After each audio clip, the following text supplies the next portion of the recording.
నమస్తే అందరికీ. పీలేరు నియోజకవర్గంలో చింతపర్తి గ్రామానికి చెందిన శివ అనే అతనైతే కొద్ది రోజుల క్రితం పొట్టకుట్టి కోసం కువైట్‌కైతే వెళ్లారు.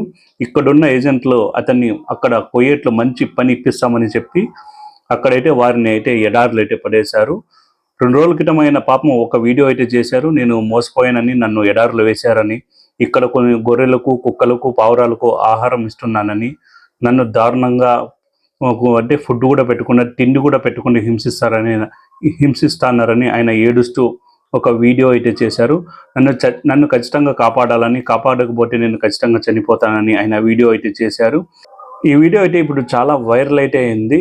చాలామంది పాపం అతన్ని ఎలాగైనా కాపాడాలని చాలామంది మన ఆంధ్రప్రదేశ్ రాష్ట్రంలో ఉన్న ప్రతి ఒక్కరైతే చాలామంది అయితే అనుకున్నారు.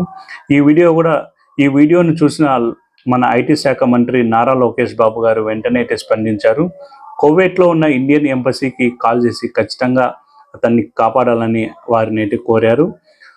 లోకేష్ బాబు చెప్పిన విధంగా ఆయన అభ్యర్థనను స్వీకరించి అక్కడున్న శివానైతే వారు ఎంబసీ వారు కాల్ చేసి వారి ఆఫీస్కు తీసుకొని వచ్చారు. వారైతే 2-3 రోజుల్లో ఇండియాకు పంపే ఏర్పాట్లు కూడా చేస్తున్నారు. ఆయన ఒక వీడియో కూడా రిలీజ్ చేశారు. ఏం మాట్లాడారో మీరు ఈ వీడియోలో అయితే చూడండి. చూడండి సార్, నా పేరు శివ. మాది ఇట్లా ఆంధ్ర రాయలసీమ మదనపల్లి దగ్గర చింతపర్తి గ్రామం. చూడండి సార్, నేను కువైట్కి వచ్చాను, ఏదో బతకాలని వచ్చాను. ఇక్కడ చూస్తే చాలా కష్టంగా ఉంది, ఎడార్లు వేసేసారు. నిన్న ఎంబసీ వాళ్ళు ఫోన్ చేశారు. నేను సోషల్ మీడియాలో నా వీడియో ఒకటి పెట్టాను. దానికి ఎంబసీ వాళ్ళు ఫోన్ చేసి వాళ్ళు ఇక్కడికి తీసుకురావడం జరిగింది.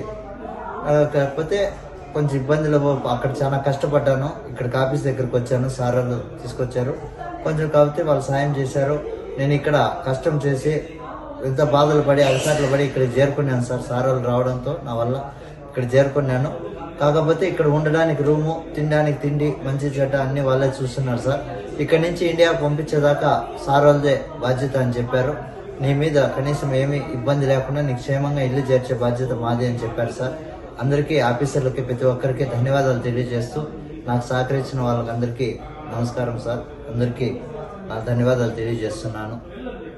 మన రాష్ట్రానికి చెందిన వ్యక్తి కువైట్లో ఆపదలో ఉన్నాడని గ్రహించి వెంటనే అతను కాపాడిన లోకేష్ బాబుకి అయితే శివ గారి కుటుంబం ఎల్లప్పుడైతే రుణపడైతే ఖచ్చితంగా ఉంటుంది.